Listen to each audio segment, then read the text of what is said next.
मेरा गांव मेरी शान, एक खास मुलाकात।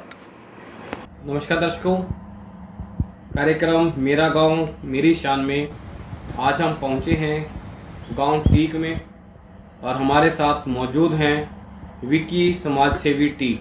विकी जी, आपका बहुत बहुत स्वागत है हमारे चैनल में। नमस्ते। विकी जी, ऐसी क्या चीज़ थी, ऐसे क्या कुछ कंडीशंस थी जिनसे प्रेरित होकर आप सरपंची की तैयारी कर रहे हैं? देखिएगा, वैसे तो हम शुरू से ही समाज सेवा में लगे हुए हैं और समाज सेवा में हमने स्कूल का स्टेज का निर्माण हो, क्योंकि जिस स्कूल में मैं पढ़ा हूँ मुझे वहाँ मुख्य अतिथि के रूप में जाने का सौभाग्य प्राप्त हुआ।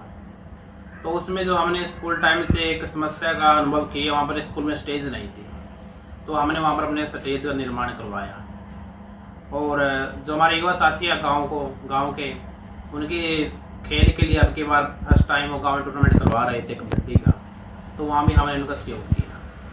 और इसके साथ ही जो हमारे गांव के थोड़े कम पढ़े लिखे, जो हमारे बुजुर्ग हैं, हमारे आदर्श हैं, उनके बहुत ही कार्यालय कार्य रहते हैं, जैसे ये मजदूरी काफ़ी होगी और बुढ़ापा पेंशन होगी। बात करेंगे विशेषकर बुढ़ापा पेंशन की। बुढ़ापा पेंशन हमने अब तक गांव में लगभग 50 व्यक्तियों की, जिनमें 50 बंदों की उनके खाते में आनी शुरू हो गई है। मैंने उनके कागज़ डॉक्यूमेंट अपने उनसे लेके और कार्यालय में जमा करवाए, उनके मेडिकल करवाए, क्योंकि गांव के ऐसे बहुत से लोग थे जो इन स्कीमों से वंचित रह रहे थे। तो हमने इन कामों में प्राथमिकता दिखाई। जो हमारे गाँव के बुजुर्ग थे उनको अपने सम्मान के साथ मैं यहाँ से अपना कैथल कार्यालय में लेकर उनके फार्म जमा करवाए, उनके मेडिकल करवाए। आज गांव के ऐसे 50 परिवारों में बुढ़ापा पेंशन आती है। देखिएगा, मुझे यहाँ पर एक ओहदे की कमी महसूस हुई, क्योंकि यदि मेरे पास पद होता तो मैं गांव वालों के लिए अच्छा कार्य कर पाता, और वही कमी मुझको महसूस हुई।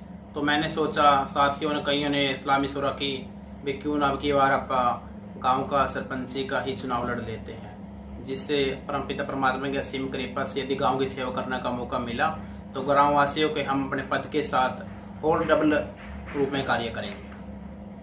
सरपंच बनाते हैं क्योंकि गांव के सर्वे में पता लगा है कि लोगों के दिलों पर राज करते हैं आप।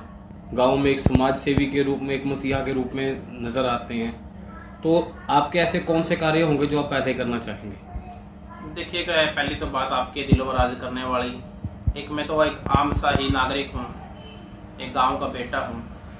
और पहले तो हमारा ये रहेगा, इसमें जो हमारे युवा साथी जुड़े हुए हमारे साथ, पहले तो हमारी प्राथमिकता रही खेल पर, क्योंकि हमारी रीढ़ की हड्डी देश की, समाज की, गांव के युवा होते हैं। और युवा के लिए हम पहले भी, चाहे खेल के रूप में प्रोत्साहन राशि हो, खेल कूद में उनको सपोर्ट करना हो हमें किसी भी प्रकार से, हमारा मुख्य बिंदु युवा ही रहेंगे गांव के। उनके लिए हम भविष्य में जो टूर्नामेंट हो गए, हमने जो पीछे भी इनको प्रोत्साहन राशि दी है गांव में बच्चों को खेलने के लिए, और हमने आगे उनके लिए भविष्य में ये बात कह रखी है भी जो ही आगे जो खेल हो गए, टूर्नामेंट हो गए, तो उन्हें तन मन धन से युवा का साथ देंगे। जो युवा खेल कूद है इसमें, और गाँव की जो बेटियों के लिए जितना भी हो पाएगा हमसे मतलब भरपूर करने की कोशिश करेंगे। सर, गांव में एक बात और सुनने को आती है कि लैपटॉप का जिक्र आता है कहीं कि जो बच्चे हैं जो अच्छा पढ़े लिखे या जो अच्छे टॉप के बच्चे हैं, उनके कुछ लैपटॉप का भी जिक्र आ रहा है। वो क्या मुद्दा है? देखिएगा सर, हमारे गांव के बहुत से बच्चे बहुत मेहनती, और जिन्होंने इतनी मेहनत के बलबूते ही अब की बार मेरिट में अपना नाम कमाया है, उन्होंने अपने गाँव का, समाज का, माता पिता का नाम रोशन किया है। हमें भी उन पर गर्व होता है, और हम चाहते हैं जो ऐसे युवा बच्चे हैं, हमारे भाई, छोटे भाई है, बहन है, कि वो आगे बढ़े, और उनको एक ये लगना चाहिए भी गांव वालों की हमारे ऊपर नज़र है। तो मैंने अब की बार ये बात बोल ली है भी जो आगामी 15 अगस्त होगी उस पर मेरी तरफ से जो मेरिट लिस्ट में बच्चों का नाम आया है, जो हमारी गाँव के बहन बेटियाँ हैं, बच्चे हैं, भाई है, उनको मेरी तरफ से लैपटॉप वितरित किए जाएंगे। अपनी गाँव की सेवा करने का मौका मिला तो 36 बिरादरी को साथ लेके चलेंगे। धन्यवाद।